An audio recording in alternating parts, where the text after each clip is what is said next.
What's up guys, David here. I'm really sorry for not uploading for so long, and I appreciate each and every one of you guys who are still watching despite my inconsistent upload schedule. Midterms have just been a pain in the butt, as well as just life. And unfortunately, I just don't have the same amount of time as I once had. And I honestly feel really bad, because I love making videos. Hopefully things will get better in a month or so. But on the bright side, I do actually have a couple of very entertaining videos in the works that is taking me a while to make, but will be out very soon, and I promise you, you will enjoy them. Anyways, despite my incredibly busy yet dysfunctional schedule, I still feel like I need to put something out. Even if it is just a simple advice college students can take advantage of. So yeah, if you're a college student, this is for you. Because no matter where you go for college, whether it's in a big city or a small town, property owners are always looking to tow vehicles from college students. Because, well, after all, we college students are the ones who are always going out. And of course, property owners love to abuse their power and tow every single vehicle they see that does not have a parking permit, despite the vehicles not causing any sort of damage or disturbance whatsoever. So yeah, this video will be about me getting my car towed. And yeah, for those who have previously been towed before, now I feel your pain. So yeah, basically in this video I'll talk about how I got towed, what you should do if you unfortunately get towed,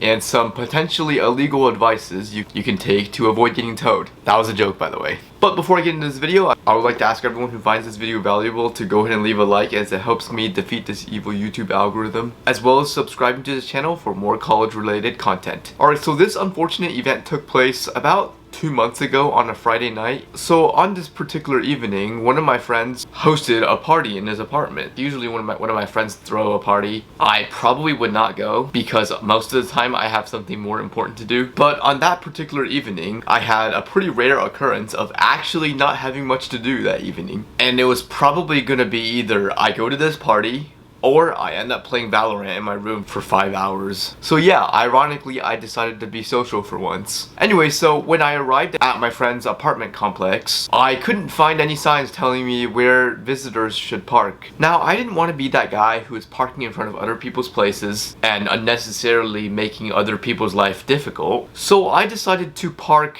in one of the parking lots in front of the leasing office. It had about 15 parking spots and only like 5 of them were occupied. So I figured it probably wasn't a huge deal, since the odds of any of those spots being taken up is close to 0 at that point of the day. It also didn't say that that parking spot was reserved or anything, so I decided to just park there and not think much of it. So about 2 hours later, after I decided I was done for the night and ready to head home, as I was walking towards the parking lot where I parked my car at, I noticed that my car is not there anymore. Which at first I thought I may have parked somewhere else, but when I checked my Apple Maps, which showed me the last known location of my car when my phone was connected to its Bluetooth, it indicated that I was indeed right in front of where my car was at the last time I drove it. And at that point, I was like, damn it. These degenerates decided to get my car towed even though I was in an empty parking lot, and they didn't tell me where the visitors are supposed to park at. So at that time, I had no idea what I'm supposed to do. Luckily for me, one of my friends was actually with me because I was supposed to drive him home, and since he has experienced this particular situation in numerous occasions, he told me exactly what I needed to do. Actually, now that I'm thinking about it, this is probably why he's always asking for rides instead of driving himself. I'm just kidding, that was a joke. I'm sorry. Anyway, so my friend told me that I needed to call the police department and they will tell me which company towed my vehicle and where my vehicle was being stored at, which is what I did. So if your car unfortunately gets towed in the future, now you know the first step of this annoying process. My friend also told me that I needed to pick my car up as soon as possible because the people who run the tow truck businesses give 0 damns and will find ways to make extra money. And if I leave my car there overnight, they will charge me extra. Like seriously, come on. Are these boomers just jealous that they aren't as young as we are anymore, and this is their way of getting us back? Anyways, what ended up happening is that my friend who came to the party with me got another ride home, while I quickly called the police department for the location of where my car is at. Then I called a business where my car is at, and I had another friend drive me there, and oh my goodness, it was not a pleasant experience. So when I walked into the office, they asked me for my license plate number, which I gave it to them. They then told me the amount of money I needed to pay to get my car back, which I am obviously not going to disclose it in this video for legal reasons, but it was in the triple digits. Let's just end it there. Anyways, after I paid to get my car back, they released me to go pick it up in the yard, and when I opened the door to go to the yard to find my car, I was beyond shocked. I swear, there were probably more cars in this yard than what I would see at a typical used car dealership. I'm not kidding. I think I saw around 50 cars there that night. Like, I respect people who are trying to hustle to make some extra money and make ends meet,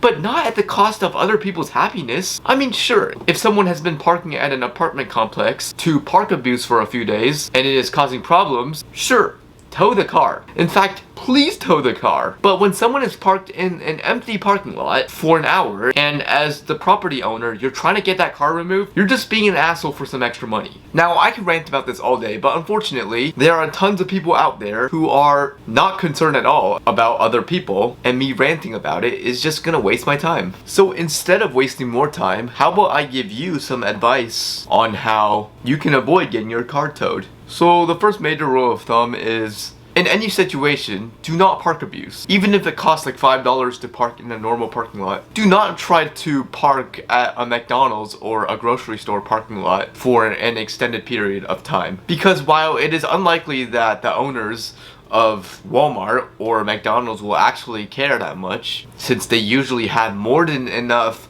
parking spots, and the owners probably have things to actually be worried about, unlike landlords, you don't want to take the risk. And if your car is there at the same spot for over 3 hours, the owners may get aggravated and call tow trucks on you. Now, if you're going to an apartment complex to, let's say, visit a friend and you are unsure of where to park because they did not clearly show you where the visitor parking lot is, do not park right in front of the leasing office, even if there are tons of spaces. Because guess what? That is where the people who are working at the apartment complex can see your car. And they can legally get your car towed if you don't have a parking permit. Here's what to do instead. Park right in front of your friend's building if possible. Yes, it will make your friends a little annoyed because they will have to walk a little bit further. But I mean, if it's to save you a couple $100s and a headache, I think your friend will understand. And if your friend does not understand, just don't talk to them anymore. That way, it will be a lot harder for property owners to notice that you are parked in the wrong spot. But again, this is only if you don't know where the visitor parking spots are at, or if the visitor parking lot is full. Please do not come after me if you do unfortunately get towed this way. Anyways, that's pretty much all I have. Let me know what you guys think of this video in the comments below, as well as any horror stories you or your friend have about you or your friend's car getting towed, and I'll see you guys next time.